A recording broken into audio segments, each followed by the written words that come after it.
Good morning, Titans Nation. Welcome back into another edition of the Morning Glory Show. We hope you are shit showered, shave. Hope you got your mayo in your cup because it's time to tighten up.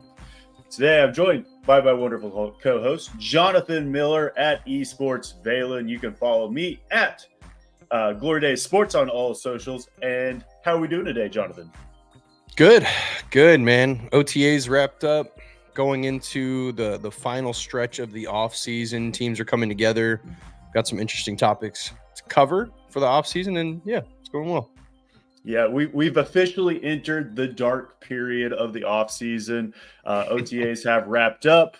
The Titans are reporting July 23rd with the first practice kicking off on the 24th. So we're over a month away. I was doing the math this morning, though, but we are only 52 days away from preseason week 1 against the 49ers. Man. So when you put it in perspective, I mean, it's getting there. We're right around the corner. And football season is almost back. Almost back. Exciting, man. I even get jacked up for preseason. I do too. I think we've had some good things to get excited about preseason wise over the last couple of years. I know like the Malik Willis rookie year preseason was a lot of fun.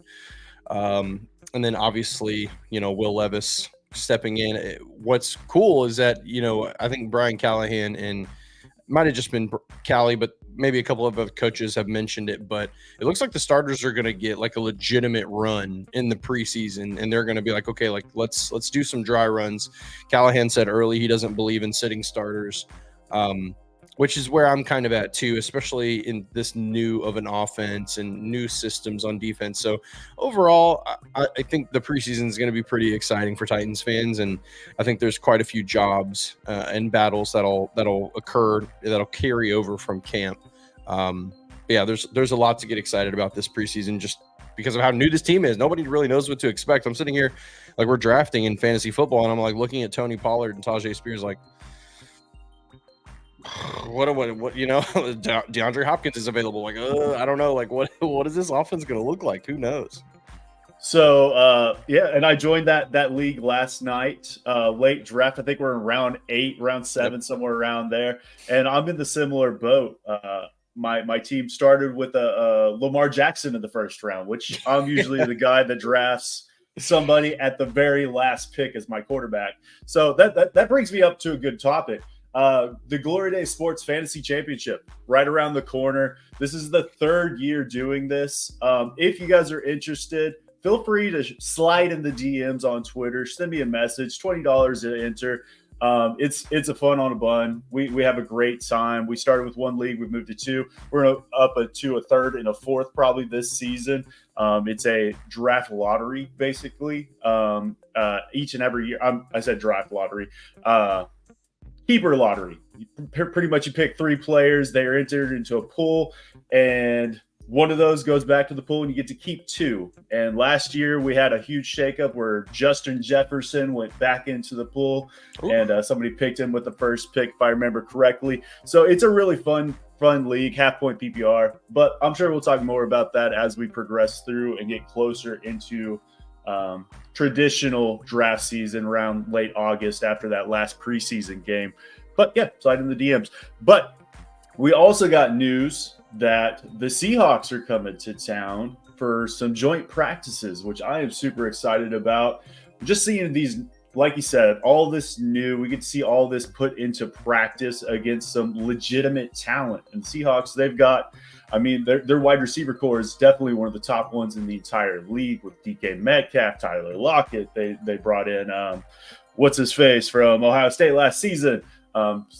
Escaping my, Jason Njigba. So I think that's going to be really exciting to see him with hopefully L'Jarius Sneed and Uzi out there with Roger McCreary, how they just kind of stack up. And like you alluded to in the preseason, there's so much new. We get to actually see these play callers call plays for the first time in their career, and Brian Callahan and Denarda Wilson. So I just like to see how these teams mesh together, and it's not your typical season like you alluded to, where we see Ryan Tannehill for a drive out of the 3 games, and that's it. We'll get to see Will Levis. We'll get to see Malik Willis. We'll get to see Mason Rudolph. So it should be entertaining throughout the game. You're not just coming in for a drive or two and then tuning out. I'll be tuned in for the entire game, all 3 games, I'm sure. So that should be pretty exciting. Yeah, and then in week 2, we're watching the Jets really implode right in front of our eyes. Aaron Rodgers not reporting to training camp, mandatory camp, and they seem to be fine with that. And Hassan Reddick is still holding out. But the biggest thing that I saw on Twitter yesterday is they're having Todd Downing call the plays. Do you have any thoughts on that? And just from a Titans perspective, that's a win for us, in my opinion. And I think I predicted a loss when we did our predictions earlier, but I'm not sure what that means exactly. I'm kind of taking that report with a grain of salt. Like, I don't know if that means that Todd is just going to be actually calling the plays in to Aaron versus like Nathaniel Hackett is going to be the one designing, right? So like, and them kind of like sharing that situation, right? So it's like at the end of the day, like Todd Downing, we were unhappy with him. I think that the issue was never in play design with Todd.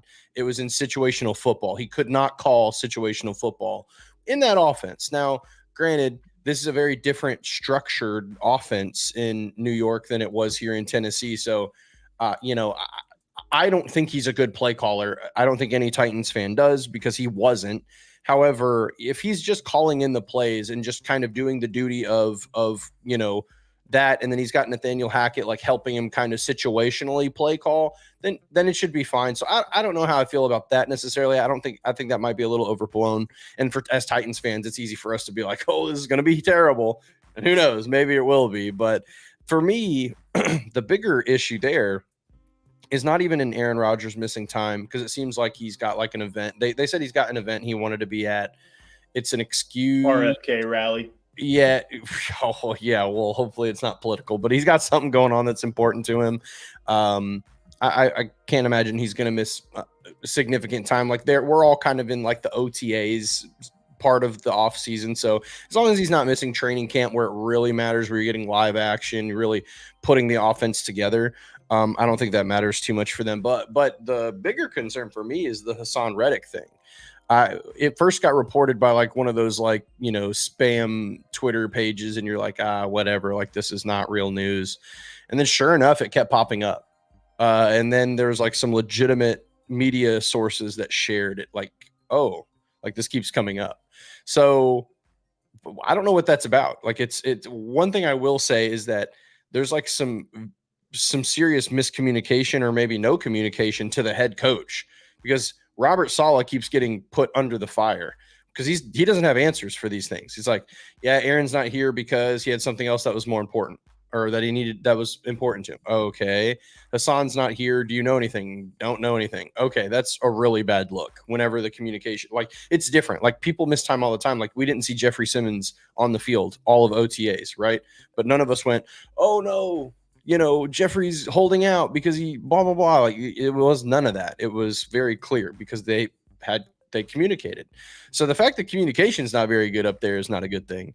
But maybe for Titans fans, we might be jumping the gun a little bit. I mean, it's just this part of the offseason, right? Like players they have other stuff going on. Like L'Jarius didn't see the field outside of like, walkthroughs, and we didn't go, oh no. It was just like, each player has their own routine for the offseason, and especially if they're banged up in any way, it just is what it is. So who knows? Maybe Hassan Reddick has some family stuff going on, and he doesn't want to make that public, and it needs to be a private matter. So therefore, the public goes, oh, where's Hassan Reddick? He's supposed to be here. You know what I'm saying? So I try not to get too involved in this part of the offseason, or read between the tea leaves too much, just because there's a lot of uncertainty. Now, when we get into July and we get into training camp, and if you start missing camp, then it's a little more concerning, especially for teams like New York and Tennessee, who desperately need those live reps and need these new starters to kind of get some continuity in their systems.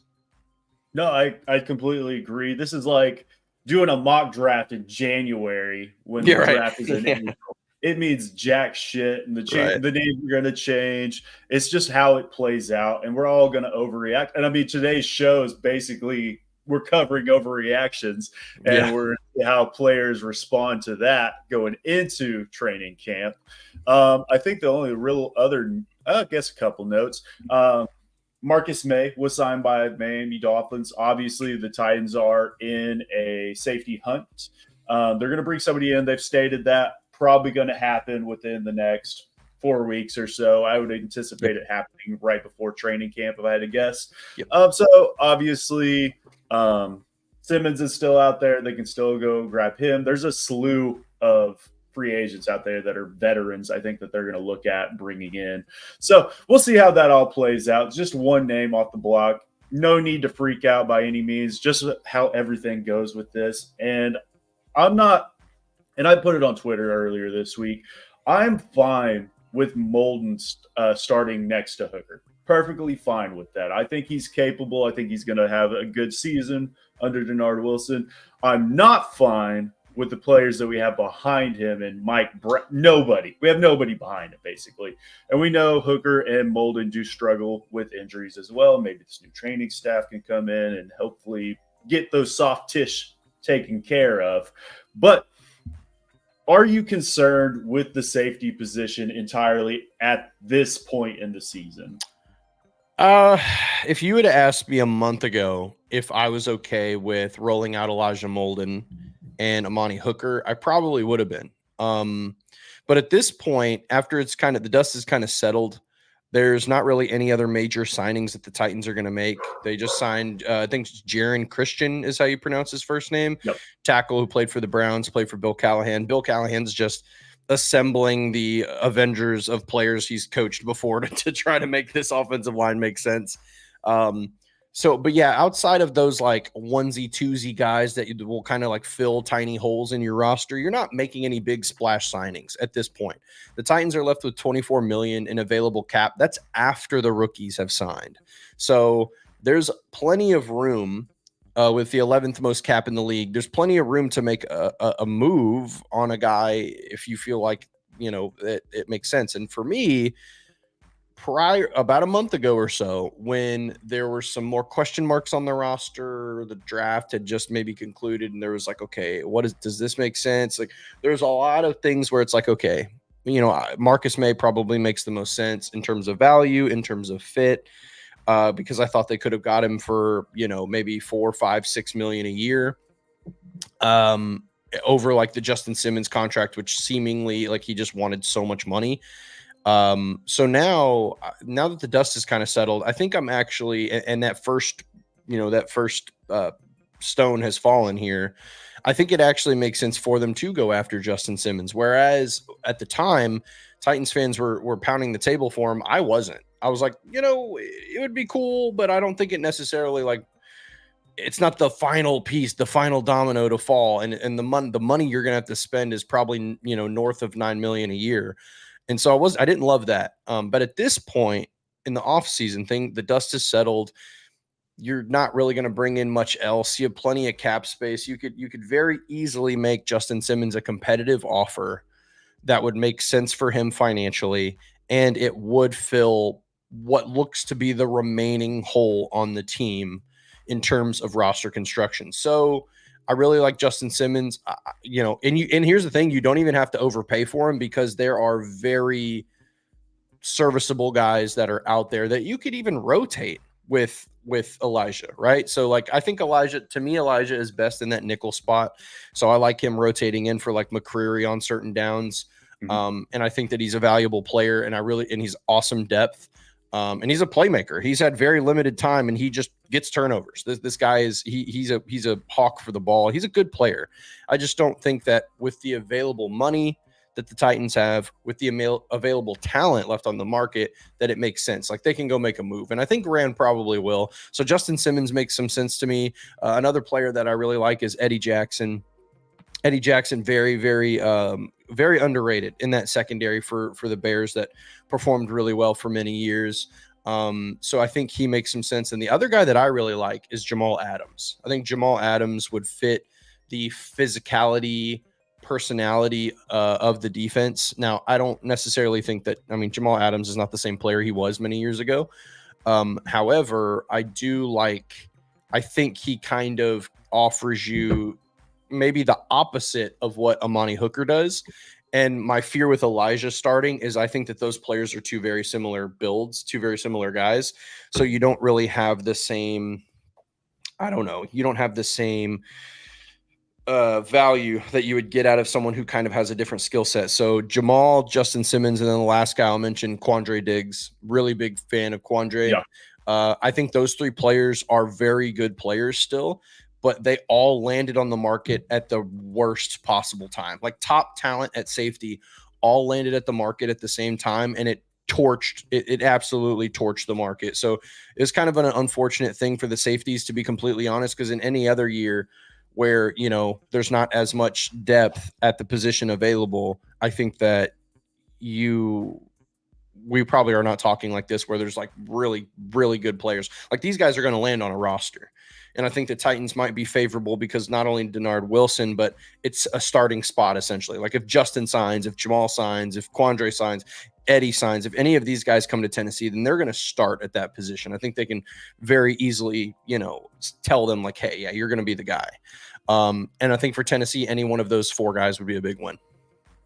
I 100% agree. And I think we tried to talk about with this secondary, Denard Wilson is really bringing in some positionless football in the back end. So I wouldn't be surprised if we see a rolling of the safeties at times during the season, where Molden comes down into the slot and McCreary kicks back out and takes one of those deep halves or something like that. Wouldn't be surprised at that in the least. I think it's very interesting how this safety market is broken down this season.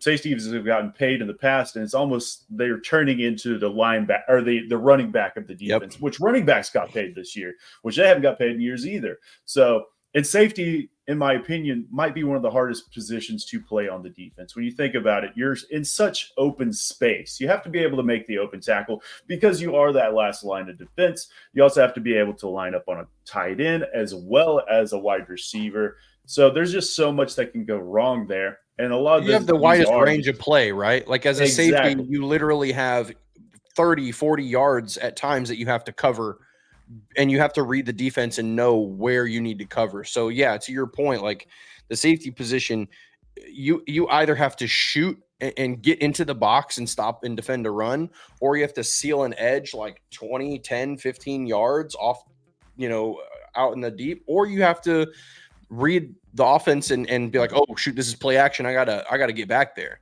So yeah, to your point, like as far as range goes, it's a very difficult position, arguably more difficult than corner, because at least at that point, corners, if you get beat, you have safety help in some cases. Yep. So like safeties, when they get beat, they don't have help. They're just getting beat. So yeah, for sure.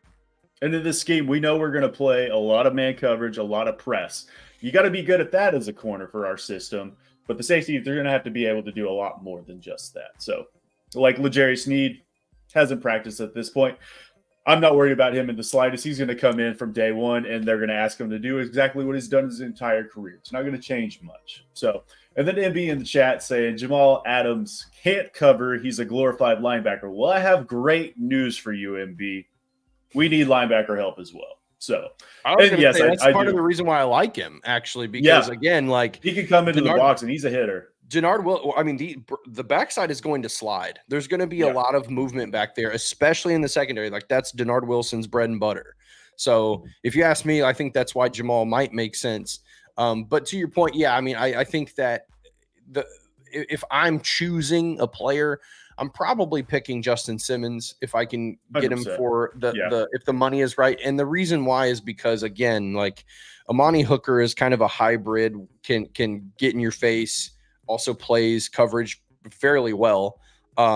Justin Simmons is just a pure ball hawk. Like that guy, what he does well is play coverage and read the defense. And I think the backside of the defense really needs that. I think that's like the primary thing that's missing, like almost like a Kevin Byard, like ball hawk, leader of the defense, vision type of player. And so I think that makes sense. But if they went and got any four of those guys, and Jamal would be kind of an exciting, like boom or bust signing, because he's either going to be really good. Draft coming out of the draft, he was that dude. I mean, he was a top 5 pick. Obvious character concerns. Sure. Putting that aside, though, we're just talking about that. But yeah, I'll be interested to see how it plays out, who they select. I think as long as they bring in somebody, I'll be happy. Yeah, That's kind of how I see it. I don't care who. I would have went Marcus May or Justin Simmons. Those would have been my top 2. And I think pretty much all of Titans Nation is leaning towards Justin Simmons at this point. I'm perfectly fine with that. I'll be perfectly fine with that. I'll be interested to see what the Marcus May contract comes out as, because that's going to dictate a lot of what this money looks like. I don't think it's been reported. I think it is too, and I think that's going to bring Justin Simmons' number down as well eventually. So, and then you talked about it. We brought in Jaquan Christensen yesterday, made it official.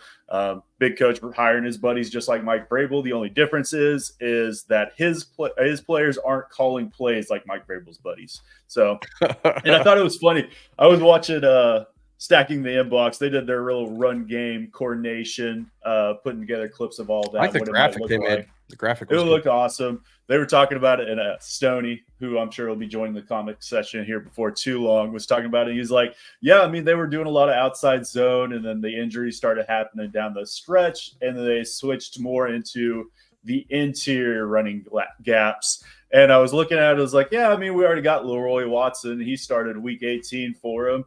And then the next day we signed Jaquan Christensen, who started on the left side for the later half of that season. I was like, okay, well, these are depth pieces. These are guys, and I'm falling out of love with Jalen Duncan. I've got to be honest. I think this is more concerning for him, and we might talk about John Ojukwu later, but I'm not worried so much about him. And then MPF, I think he should start at right tackle. He should. Agreed. And I'm not the biggest MPF fan. I was looking at it this morning. MPF is actually younger than John Ojukwu. So I think a lot of Titans fans are just got that little burnout for him. He came in as a rookie and actually played decent. He played fine, especially when you put it in Jalen Duncan standards, who was a 6th-round pick. I'll give him that. But MPF should come in, hopefully in training camp, if he's healthy, and fill that hole at right tackle. I'm not writing out John Ojukwu, though, who is taking those snaps as of right now. But yeah, that's kind of how I see that playing out. We're going to transition here in a second. Basically, what we wanted to do today is, obviously, as you guys can see, B. Will is not joining us today. He got called in to be mayor of Nashville this morning. Couldn't make it. But said, guys, I got to run the city. We're like, brother, what do you mean? Are you mayor now? I got to run that city. I got to run that. They called me up. And said, you got to run the city. So, yeah, we were going to do a important business draft. So we're going to kind of just more so bounce off each other today. I'll start us out. And basically what we're wanting to do is just give our top who had the most hype coming out of OTAs, going into training camp, and who we want to see succeed and carry that over going into the season. And I'd be remiss if I didn't start with a player that when we drafted him, I was like, okay, there's other guys on the board that I would have probably preferred there. But JC Latham has done nothing wrong, in my opinion, since getting drafted. He has came out and said the right things. He's been charismatic in pressers. Big coach loves him. This entire coaching staff can't say enough praise for him. And the dude is out there working after practice in thunderstorms. You can't pull him off the field. Just overall, JC Latham might be my favorite player on this team as of today. Derrick Henry is the only jersey I have currently in my dresser, and I got to get a new one. So JC Latham is definitely in the running for my next one. How about you? JC has been fantastic. I actually just made a video about JC yesterday, kind of talking about expectations, kind of what he's done up until this point. Rookie minicamp, OTAs have been fantastic. But for me, the thing that I get the most excited about whenever my team drafts a player or whenever my team signs a player is when they truly buy in. And for the draft, it's pretty easy to do. Like, the team that drafts you, there's loyalty there. So you get excited. You're part of the culture. when you're signing a free agent, that's a little bit different because they chose you. So those moments are just really exciting. But the reason why it's so exciting with JC is because you hope that when you draft a player, especially 7th overall, that they not only are as talented as you thought they were, but also their work ethic, their drive, how good of a teammate they are, all of those things also match the person you thought you had when you drafted them. And that's been the case for JC Latham. Like, obviously, it's popular, the story that keeps getting told in the media. Both Callahan's mentioned it as well as Ran, where JC was out there, the storm was rolling in, and they had to be like, hey, man, you got to come inside.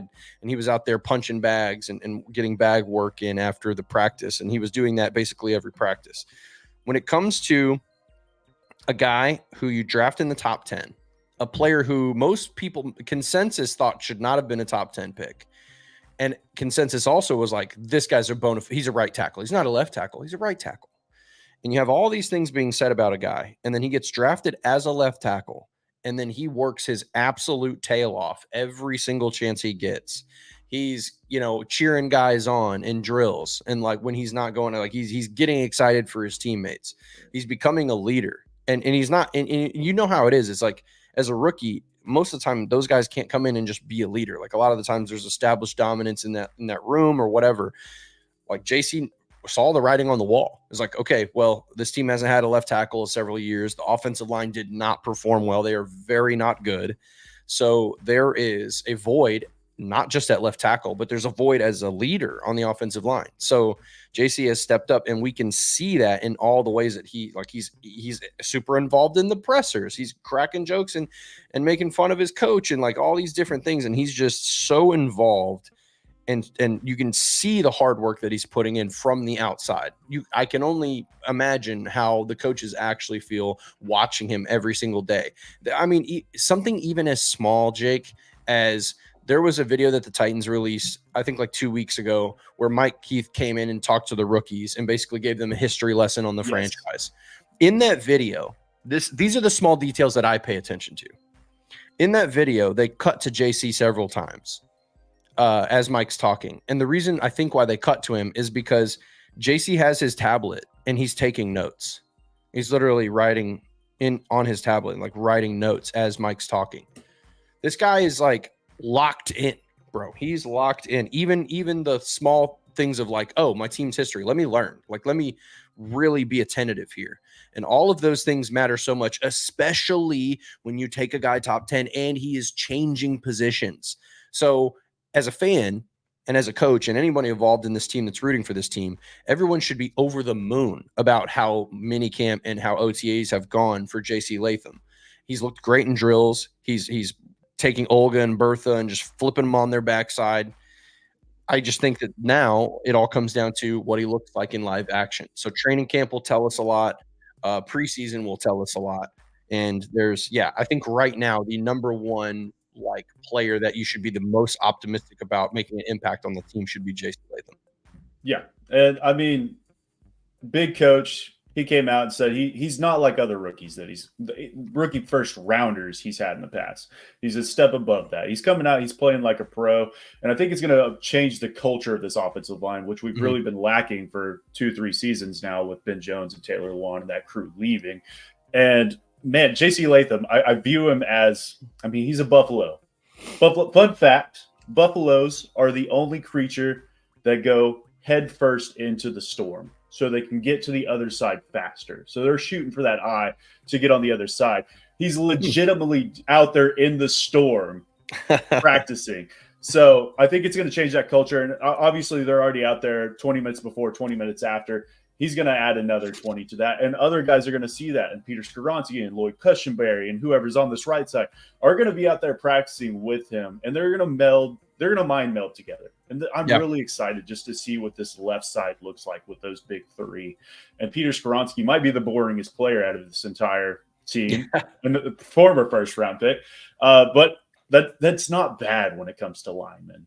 If you're hearing their name, if you know their name, it's probably a bad thing because they're making mistakes. So they don't get to score touchdowns. They don't get to score touchdowns. They might. JC Latham, they're talking about putting in those trick plays in this presser. We'll see how that all plays out. I like him at and fullback. We got T'Vondre Sweat. High formation. Put in that fullback, T'Vondre Sweat, and Jeffrey Simmons at tight end. We're set. Yeah. All right. Who is your top player that you're looking forward to? Mine was definitely JC Latham, and I think that's a universal thing. I think we can all agree to that. But there's a couple of other players I'm really high on. Not to necessarily go in order, but I think kind of staying in the same realm, like just staying with the offensive line, just since we're kind of there. Shadiq Charles. Really impressed with Shadiq Charles. Obviously, it's just OTAs. There's not a whole lot to buy into here. We're not seeing live snaps. And at the end of the day, really, it's going to come down to how some of these guys perform in the preseason, I think, whether someone gets a nod or not.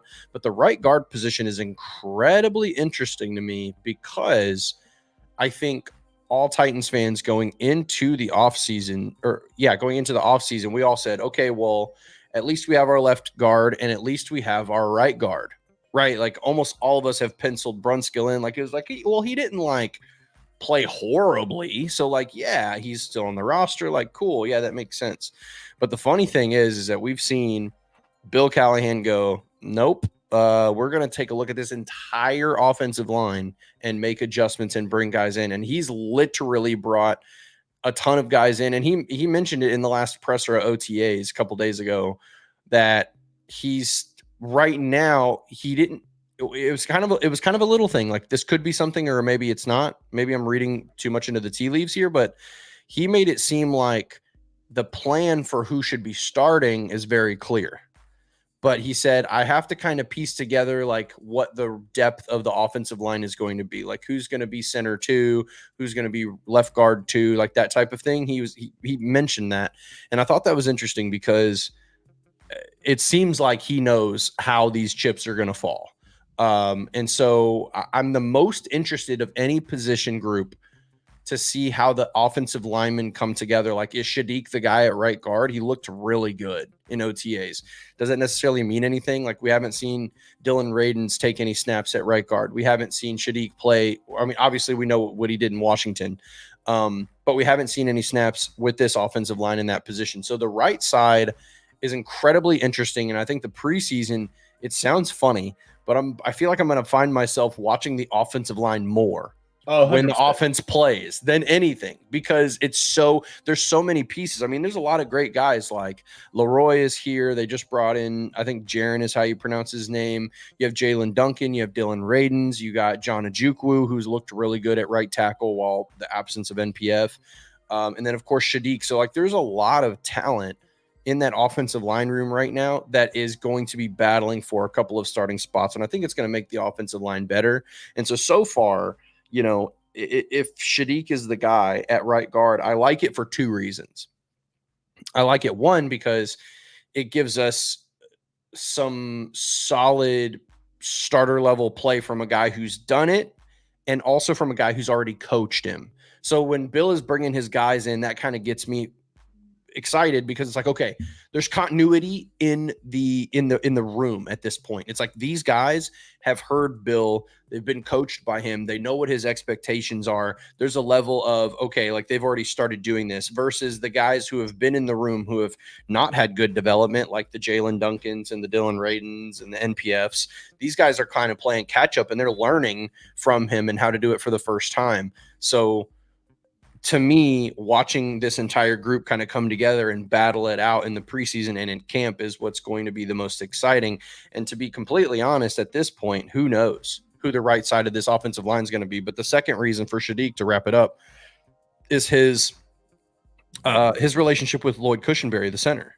Mm-hmm. So if Shadiq is the guy, like, he really has a leg up, if you want to be honest, because having that continuity with a player that you've already played with on the offensive line and having it again there is beneficial, not just for Shadiq and his ability and his chance of winning the job, but it's beneficial for the team, because whenever you have that continuity and that friendship and you know, these guys know what to expect when it comes to communicating in game.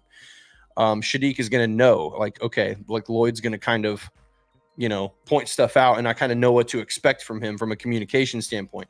That gives this offensive line a level of continuity that it's desperately going to need, because this is pulling 5 new guys together and putting them on the line and saying, okay, like let's be better. Because that's the biggest expectation for the entire football team right now, is that this offensive line improves. It's got to. You just spent 2 first-round picks back-to-back years on 2 left tackles essentially, and said, Yep.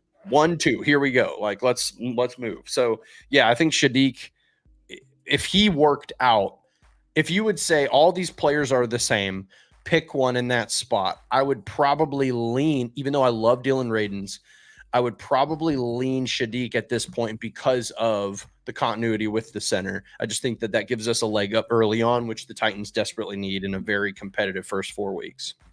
No, I completely agree. And Callahan talked about it earlier this week that they cross-train all of these positions. If you're a guard, you play center and you play left side, doesn't matter. But I would agree that Shadiq is going to be the starter going into week 1, just because of that Lloyd Cushenberry connection. And what we're finding out with Callahan is he likes players that can displace bodies. We're talking play strength. Jalen Duncan, NPF, these guys win with their athleticism, even though they do have the size and strength. Guys like Shadiq Charles and John Ojukwu, they are maulers. And then I think when we look at the run game, this team is going to be very efficient at running the football. Just with the pieces that they put together, obviously Tajay Spears and Tony Pollard will do their thing.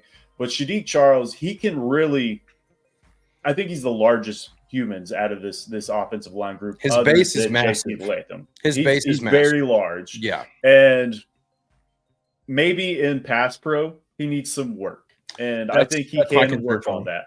If I had to think – out of these 3 players that are competing for that spot between him and Brunskill and Dylan Radins, I think he might be 3rd in that, potentially. Yeah, no, I agree with you, Jake. I think that's kind of the point. That's why the battle is so interesting, because like you said, from a run scheme standpoint, Shadiq is easily going to be the best player in that spot for the reason that he's just bigger, stronger. But what's interesting in pass pro, I think Shadiq can sometimes be a liability, and who I think is better at right guard and pass pro would be Radins. Radins has come a long, long way in pass protection. He's actually been pretty decent, and giving him help on each side, I think, is going to be a huge benefit there. So I think what's going to happen is it's going to come down to Radins versus Shadiq, and they're going to put them in both in situations where you're passing heavy, running heavy, and kind of see how they pan out. Because if Dylan, with the extra, mass that he put on, if he can stay consistent and stay healthy, I think there's a chance that he wins it too. And that, again, is just a good thing, right? Like being able to have 2 very competent potential starters battling it out in camp is a very healthy scenario for the Titans at this point. But yeah, I'm excited about it. I think they've brought in enough talent. It's almost like the Titans have been like, okay, this is the guy who's on our roster who has promise, young, promising player who hasn't got a good chance to be coached properly. And then Bill's like, okay, now I'm going to bring in a guy in that spot that I know can take my coaching and will play efficiently. And they're going to put the fire under him. And it's happening at right guard. It's happening at left tackle. It's happening at right tackle. And then at center and left tackle are basically like solidified. So I really like that. I like that Bill is like, we're going to get some depth in here and these guys are going to compete. And that is, man, it is crazy invaluable. This man, like, you want to talk about hiring Brian Callahan, getting Bill Callahan as the offensive line coach at this juncture for the Titans in our franchise's history is just absolutely critical. And if we talk about any success, it's going to be because these 2 Callahans came in and literally lifted the offense in a way that desperately needed it. And yeah, so the offensive line is exciting to me, and I think there's a lot of promise there. And it just speaks so much words that we're talking about. Offensive line is super exciting. It's never exciting to most casual fans. And I think this is the polar opposite this season. That's what everybody's paying attention to. But before we do another 30 minutes on offensive line talk, we'll go and move on. To the whole podcast on the offensive line. I know. And I did have Radence and Cushenberry, they were the last 2 picks I had. Originally would have had 12 picks. They were 11 and 12 for me. So they were worth bringing up as well, just because Brunskill started out very hot. Obviously, he was running with the third team there to start out, so it maybe cooled off a lot for fans. But this is an open competition. It could go any way. And Brunskill, I mean, we didn't talk about him too much, but he's just steady Eddie. I don't think he fits this scheme very well. I think he does operate better in a zone-based scheme. We're switching to a gap-based, which we're going to run both, of course. But he's going to make the roster. He's on the roster bubble talk is insane to me. He's cheap. We've got money. He's not going to get cut. He's making like $1.4 million or something. He's not. Yeah, it doesn't make sense. No. Yeah. So this is going to bring me to who would have been my second pick, and that's Jaquan Jackson. I mean, I remember watching this kid at the Senior Bowl and going, okay, he's got something there. He's got very good instincts and technique. Athletically, I had concerns when I saw him there. I was like, I just don't really see the athlete. And I think we're seeing he is very athletic. And obviously we're running in shorts right now. And maybe when the pads go on, this all changes. But the dude is out there running. There was talks about with Tyke Tolbert, he's getting first team reps at certain points during this little OTA mini camp series. So Jaquan Jackson is a guy that I started pretty low on, who I'm slowly listening. I'm hesitant because we've done this 1,000 times as Titans fans. Me and Tajay Sharp, we talked about him. Kyle Phillips, who's still on the team, who might not make the roster this season. We'll see about that. But Jaquan Jackson, I think he's got some chops, and I think moving into the slot, I think obviously the Tajay Spears connection as well. But I think this is a guy that can help the culture, and we're looking a couple years from now, this is a guy that could be a starter on the slot for us. I wouldn't mind that at all. And if he can continue this trajectory going into the season, I was looking at him as maybe a 200-yard receiver. Maybe he could be a 450-yard receiver, potentially. I think he can be a deep threat for us. And it's going to be him. And if that's the case, he's going to be stealing reps from Treylon Burks. That's what it comes down to. He can be that clear-out receiver for you. He can be Khalif Raymond plus. And I'd be perfectly fine with that. But yeah, Jaquan Jackson, Tulane wide receiver. He's looked really, really good. Jaquan was at the top of my list as well.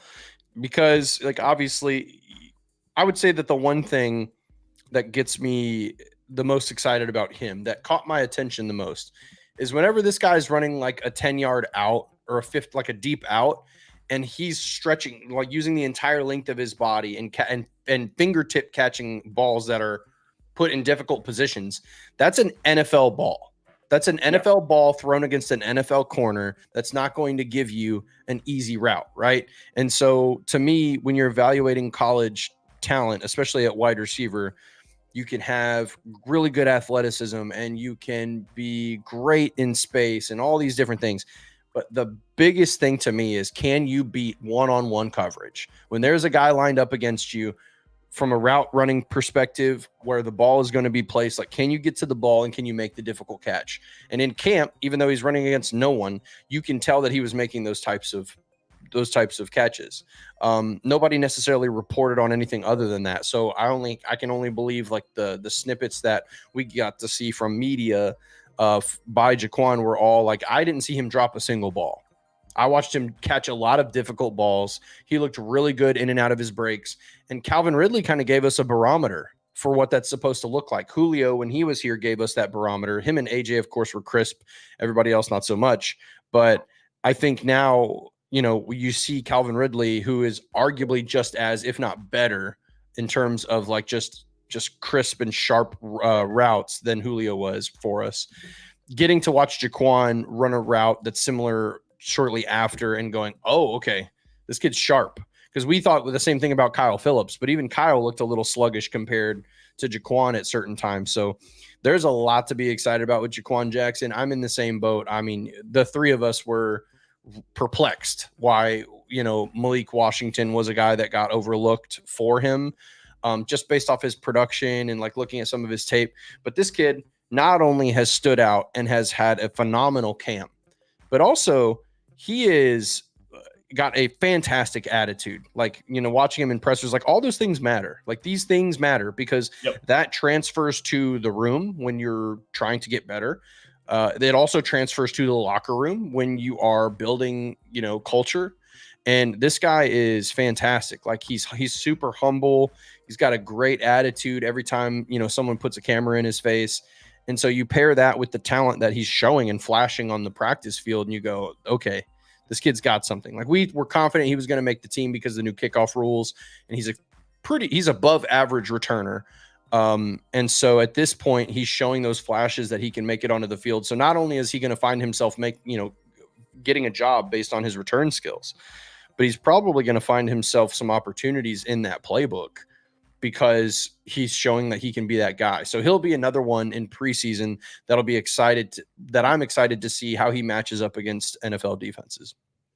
100%. I'm super excited just to see how this all plays out for him. And I mean, behind the big three, and you alluded to Calvin Ridley talking him up. I'm not listening to Calvin Ridley. After he called Traylon Burks T.O., we're done here. He's not Julio Jones. He meant body type wise, clearly not from a production standpoint. T.O. is one of the greatest to ever do it. He meant like frame. Is there a better hype man than Calvin Ridley? I mean, he's just talking to all these guys.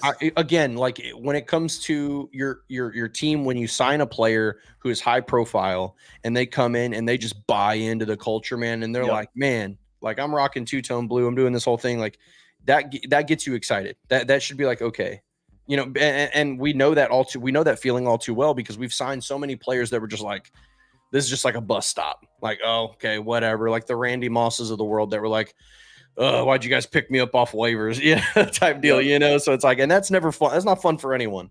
So yeah, so Calvin hyping him up. Yeah, I mean, of course he's not. Media though, that's really driving this train.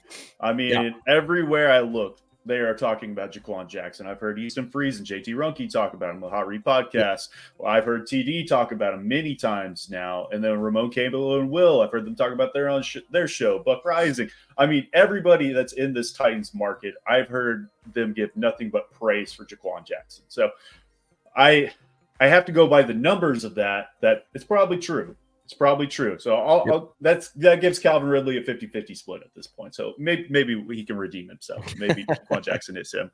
But yeah, who would be your next player? We'll go two more each or so. Yeah. So, I think there's a couple guys still left that I'm really excited about. There's one guy that there's two guys I'm pretty excited about that I'll just go with one of them. This guy has maybe been the second most hyped player on this team during OTAs and through rookie minicamp. He shined in rookie minicamp, was looking really good there. Yeah. Went, OTA started, the veterans came in, and this guy was still flashing and making plays. He's looking like a very instinctive player that has, more years than he actually has on him from an experience standpoint. He looks good, looks polished, and that's Gabe Judy Lawley. Judge Judy. Would have been my pick as well. Gabe has been fantastic. So, I will admit, like in the draft process, like it was a guy that kind of flew under my radar. I wouldn't say that I'm a Tennessee fan the way that I'm a Titans fan, because I love college football, but I like to enjoy college football in like a grand scope instead of just being like a big fan of a certain team. But I will say, living in Tennessee most of my life, Tennessee has been fun to root for at times. And recently that's been the case. So Gabe was on my radar, but I didn't necessarily pay. I had him graded as maybe like a 6th or 7th round pick. I thought he was draftable, but not necessarily. So anyways, when he was signed as a UDFA, I was like, okay, cool. Like, I like this. I thought he was one of the top UDFAs out there. But man, has he delivered on not just like, obviously they're saying, oh, another pick from Gabe Judy Lawley. He's looked good in coverage. Like from a man coverage standpoint, he has been able to run with everybody. And so I don't think we've gotten any reps from him against like Calvin Ridley and stuff like that, but I am excited to see maybe I remember hearing a battles clip come about together. him going up against DeAndre Hopkins and getting a pass breakup. I So did hear about that too. So yes, he's looking good, man. I not only is he someone that makes this roster, in my opinion, I think there's a good chance that he's one of the primary people that gets rotated in and has like valuable snaps. no, I 100% agree. And I was thinking about it earlier. I was like, how many corners is this team going to take on in the 53? And I was like, you can't leave Gabe Judy off of that. So I think it's him, the big three, of course, then him, and then who else did I have? Caleb Farley and Jarvis Brownlee Jr., which you could really throw those back three into this little group that we're talking about. Caleb Farley just got to stay healthy, man. But Jarvis Brownlee, he's got that. You got the interception off Will Levis, off the slip from Bryce Oliver in the last day of training camp, who was talked about kind of didn't have a great training camp going into it, didn't show out, but hopefully he can carry that steam from that last practice into training camp. But Gabe Judy, you say you're a Vols fan, kind of Vols fan, not as much to a Titans. Not necessarily I'm a like Vols hater. I enjoy watching them play when they have success. I'm a fair weather Vols fan, is what I'm That's saying. how I I'm am with like diehard the for OKC Thunder. When they're good, I'm cool. When they're bad, I haven't seen a game. But I just like good football in college. That's all. That's all I care about. Yeah, I love SEC football. I'm not a Vols fan though, and I legitimately hate the Vols as an Oklahoma fan. So I see what's happening here, and I love Gabe Judy at this point in time. I think he could supplant Jarvis Brownlee potentially. He's got the length. He's 6'2", 185, 190-ish, can play in this scheme very well as a press corner. I think athletically he's got enough there. I mean, he allowed, I think, 1 touchdown in the SEC last season. So he's not going to be a liability by any means. And he's going to be a upgrade over someone like an Eric Garrer, or who else did they have on the team? Trey Avery, Kendall, Tay Gowan. There's nobody else on the backside of this roster, and there hasn't been for years now. So I think he can come in and play significant reps for this team. Those big three aren't going to be out there every snap. They're going to rotate bodies in there. So him and Jarvis Brownlee coming out as a relief, I'm perfectly fine with. I think the secondary is not only top heavy, but now we've got depth, which has been the biggest issue this team has had for the last couple seasons. Is okay, they've got starters, but they have jack shit behind them. And then when injuries pile on, as they will do regardless of who the training staff is, there's going to be injuries on this football team. Sorry to break it to you, fans. There's going to be injuries. You got to have somebody behind them that can fit that scheme and come in and play reps. And I really like what we're seeing here. So Gabe Judy was 100% on my list and was nowhere going to be even on my radar really coming in, even to rookie minicamp. We're looking at those players. We wouldn't even been up there. So I think that's been a huge surprise, probably the biggest surprise that we've had thus far, just because undrafted free agent. I mean, it is what it is. Yeah, those guys aren't supposed to flash and be like, he's making the team. But I think we can all confidently be like, he's making the team. And that's another thing that's exciting about the corners too, is that I think you can look at all the corners right now and go, okay, the 6 corners the Titans should keep are all here. It's the 3 who are starting, L'Jarius, Chidobe, and Roger. And then it should be Caleb Farley, Jarvis Brownlee Jr., and Gabe Judy Lawley. That should be the 6 that you keep. And that just says, like, man, like there is, like, you feel good about that corner room from top to bottom at this point, especially with how they're playing. So a pleasant surprise, a much needed pleasant surprise, because this team desperately needed good corner depth. And I think they have it, which is the first time that's ever happened. This might be the best corner room, you know, if you're buying the hype on Gabe Judy Lawley and seeing the potential in Caleb Farley. This might be the best corner room from top to bottom the Titans have ever had. Maybe. I was thinking about that yesterday, and I was like, okay, they had the my man catch no balls crew with that Adoree Jackson, Logan Ryan, and that crew. And when they were coming in, I was like, this is them. They are those guys. And as the season progressed, and who was it? Malcolm Butler was the who was the third. It didn't play out well. I mean, they were fine. They were middle of the pack. This is that next level, and they've got the mentality behind it. It's not my man catching all balls. They broke it down the other day as come get some, bitch. So, and not safe for work, but I mean, these guys have got that dog mentality, disciplined assholes with grit, as Denard Wilson wants. And I mean, we're talking just hype going into the training camp. Denard Wilson could be thrown into there as well, because every time that man talks, I am fired up. Same. So I was thinking about it. It's like, a shame he's going to be a head coach next year. That's what I was about to allude to. I was like, next season he's going to get a head coaching job, and he's going to go somewhere. And I was like, what if he takes Nick Holtz with him as well? I was like, oh darn, maybe he takes him as an offensive coordinator, and Nick Holtz could call plays there or something like that, and that would be a promotion for him. I don't care if Nick Holtz leave because we got Callahan, so I'm fine with that. But and there's no saying that Holtz would abandon Callahan as his friend and stuff either. But I think Denard Wilson will be a head coach sooner rather than later. And if he can continue this hype going into the season, look out. The defense is coming for teams. Right. So that'll elude me to my next pick, which, I mean, there's several we could go with here, but I think one's Titans fans maybe the biggest surprise outside of Gabe Judy was Thomas Rush for me. Yes. He was a rookie last season. Dude, another undrafted free agent last season, I believe. But the dude has been putting it together this season, and he was on the roster bubble last season as a rookie. The dude is athletic. He played outside linebacker in college, so he did drop into coverage, and he's kind of fits that scheme. But he was a little stiff, I thought, kind of just looking back at his college tape. But he's got some of those intangibles you're looking for, and they're talking about in the media that he was the one player they're like, hey, you got to slow down, bud. You're going too fast. And that's what I'm looking for. And we know Arden Key is going to be the starter, that rotational starter for us.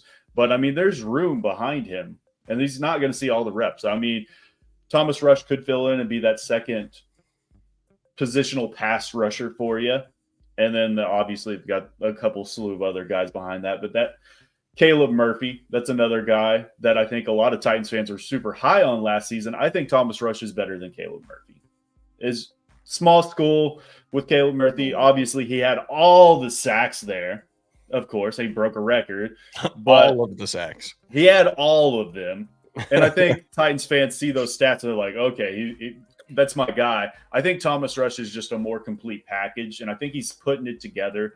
So I wouldn't be surprised if he sees significant snaps this season. I think he's earned a 53-man roster spot at this point, regardless of what happens at training camp, which I don't think I would have said at this point. I mean, Rashad Weaver's going to make it as well, and that's the guy he's really competing with for that second spot. But, I mean, Harold Landry, he's not going to be there all the time, too. So you got to have a slew of these pass rushers. The interior pass rush is going to be very good this season. You got to have guys on the edges, and I'd be happy. I'm happy with where the edge group is at this point going into training camp.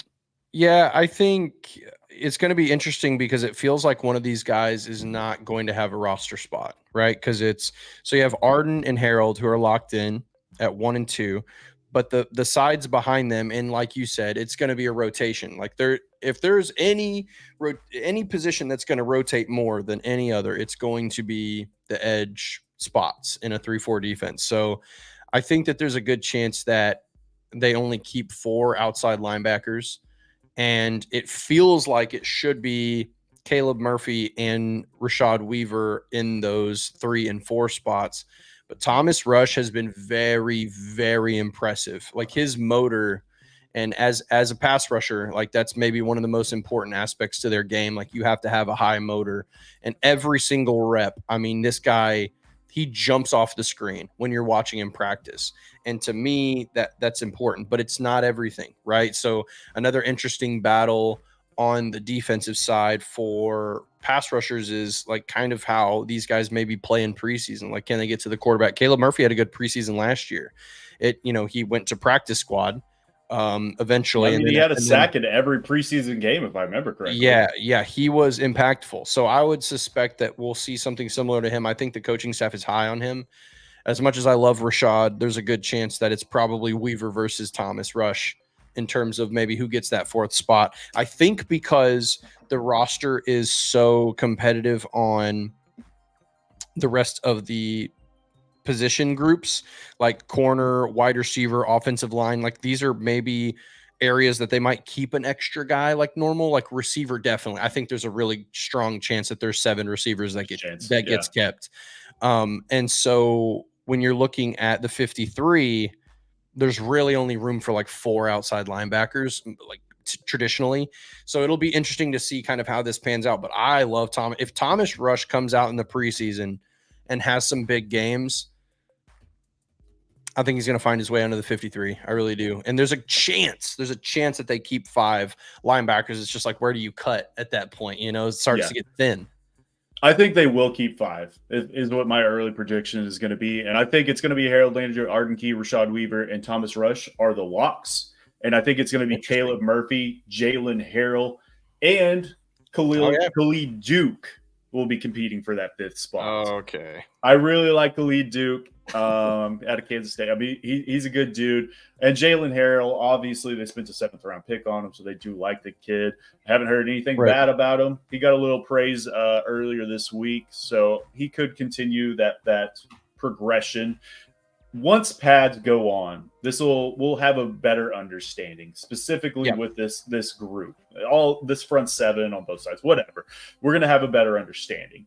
But I think it will be those top 4 with Thomas Rush included, and then one of those 3 as the 5th player. And I think they're going to rotate. And I'm like I said, I'm fine with that. Right. Well, let's go ahead. We can do – what time is it? It's right. Let's do one more. Okay. I think there's one. I'll give you another one. There's one guy who should be here, right? So let's include the one guy who should be in this conversation, and that's Josh Whyle, right? So Josh is obviously – showed some flashes last season right before he got hurt, which was really terrible timing because he was starting to come online. But Josh has been what looks to be running with the ones all of camp. Every ball that's gone his way seems to be coming from Will Levis. I think I've seen several from Mason, but Josh has looked really good. Like he's your prototypical tight end in terms of build. At Cincinnati, he was particularly really good at just climbing the ladder and getting contested balls. And I think that's probably how they're going to use him here. I think the coaching staff probably looked at what he did in college and said, okay, like last year doesn't matter. Last year was all messed up, all jacked up. Those guys didn't know how to coach football. They didn't know how to scheme football. This was a mess. And so looking at this new look offense, I think that we're going to be running 11 personnel quite a bit. But we'll see. I think that there's a lot of versatility in the player that Chig is. And I think that Josh is more your prototypical, like inline tight end that can run route. Like he's like your, I'm not comparing him to these guys, but he's your TJ Hawkinson type, your Sam Laporta type, who has the ability to stretch the field, catch the ball well and contest. Like Chig is not necessarily that guy. Like he's get him open in space and he's going to make guys miss, which is fantastic and a sweet element to the offense. But I think that having a traditional type of tight end, a modern big body NFL sized tight end is really important. And I think they're going to scheme him up in that way because in practice, this guy has looked fantastic. So it's good to see him kind of pick up where he left off a little bit and what we saw, those flashes that we saw from him last season. And it's kind of coming together here in the offseason. So a lot of optimism for Josh Whyle on my side. I think he ends up playing quite a bit. There's a really good chance that I don't know who's going to end up top of the depth chart necessarily. I think it's going to look very similar to Tajay and Tony Pollard. These guys are going to be kind of, mixed and used quite a bit. But very optimistic about Josh. Yeah, I agree. I think it will start that way. I think Josh Whyle, as it progresses through the season, will become tight end 1. It won't be a 1A, 1B. He'll move into 1. Okonkwo will move into 2. I think so too. And then Nick Vannett will come in as the blocker, basically. Yep. He can play that role for us, and I'm fine with that. But Josh Whyle really coming out of his shell this season. I mean, we didn't hear anything about him last year as a rookie, and he's really come out. He's spiking the football. He's Will Levis called him the juice man. He's bringing hype to this offense, which we need. So I love Josh Whyle. Definitely deserving of being mentioned here, I think. So we'll see how it all plays out. But Josh, good dude. And I think he's a better blocker than Okonkwo. So yeah, he can play in line. He can protect, but he can also stretch that seam. And he's going to be a red zone target. I mean, the dude is big. He's tall. Okonkwo is like 6'3". And that's what he did well in college, 6'5", too. 6'6". Yeah. So somebody said he mouthed somebody in practice on Tuesday, which I think we're getting a little lenient with the Moss comps. But I mean, okay, he had a good play. He had a great play. He had a catch. He was a touchdown. Fine. I'm good with that. So I think he will continue this hype going into training camp. And I think after all these guys that we've talked about, J.C. Latham, if he's successful, it means the most to this team. We're talking about, I think Whyle might be the second, just because we're talking about a lot of depth pieces that are continuing into the season that could be potential. I mean, we did talk about Steek, so I guess right guard could be very, very impactful. But if we have a tight end that can be upper half of what the tight ends are as a receiver, that's awesome. And can he be the total package? So I'm fine with that. I think it is worth mentioning, which I am not the Treylon Burks truther on this podcast, as we all know. But it is of note that he has had, I think, the best mini camp that he's had in his young career. He has gotten praise from a lot of fans, a lot of media, lots of players like Calvin Ridley. I think he started super hot, and he kind of slowed down as it progressed. But the team itself and these coaches, I mean, they talked about it from the get-go. It's like, we like him. He's going to play for us. He's going to contribute on special teams. And then when it was talked about it, he's running as gunner. A lot of fans were like, oh, he's back to being old Treylon. I don't mind him playing as a gunner. And if it's him and Caleb Farley out there as gunners, 2 first-round picks as gunners, I mean, that just speaks to what J. Never let John Robinson ever back into a front office. Special teams matter. Get your first-round picks to play special teams. But Treylon Burks running as a gunner, and we talked about it last week, how he was exhausted after when he got to those individual drills with Tyke Tolbert. Tyke Tolbert come out later, and he was like, hey, I mean, we wanted him to run slower. I mean, we saw the camera. He was huffing and puffing. But as a gunner, you're basically just coming out at a dead sprint. We don't know how many reps he did there either. But I think playing a gunner is also going to help him as a receiver. And maybe that's just me putting my optimism hat on. I mean, this optimism draft. But you're basically learning how to lean on the defender or the blocker at that point, and how to use that body control to get past them, which is going to help him in as a deep threat for us. So I'm not concerned with his conditioning. Obviously, the asthma and all that stuff we've dealt with in the past. I think it's going to be fine. But what we're asking him for, if you're just running a dead sprint as to get open, I think that's going to be fine. And if Treylon Burks can get even with you, he's leaving you as a defender. So I just wanted to come back to a median on this. Don't hate Treylon Burks. He's not A.J. Brown, as we all know, but he can contribute on this football team, and maybe he can continue this trend into training camp and kind of turn it around in fans' eyes and can move back to what he was early in minicamp. Thoughts? Yeah. Well, I mean, let's call a spade here. He's getting looks at gunner because they have to find other work for him, because you can't be wide receiver 4 and not play special teams. That's not real. That doesn't exist. So yeah, I think he'll be fine to do it. I think if it gives him an opportunity to be involved and to potentially get back on the field and prove his worth, that he should have an extended life with the Titans, then cool. I'm all for it. But yeah, I'm not. I don't feel any certain type of way at this point. We know what Treylon Burks can be. We know what he's been, and we know what we need him to be. So, time is just going to show us that. And if we don't see it because there's just not enough opportunity for him or whatever, then it is what it is. And sometimes the timeline in football goes that way. And it's not to say that it's not a,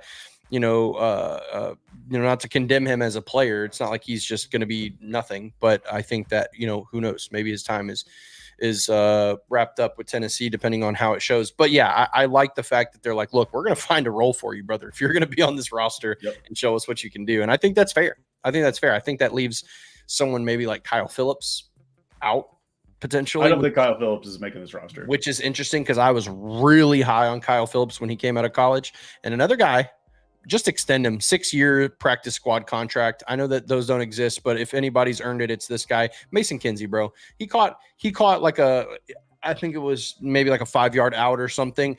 And at the catch point, he chopped, like it was like textbook, like Julio Jones, and just slipped a guy. So, he stomped he sounded like a Clydesdale that just caught that ball out there, stopped on a dime, got up the field. So Mason's always been kind of impressive to me personally, but no shot that he makes this roster with how competitive the talent is. But man, it's unfortunate. Lifetime practice squad contract. Give it to him. Extend him. He'll 6 years, $5 million. Who says no?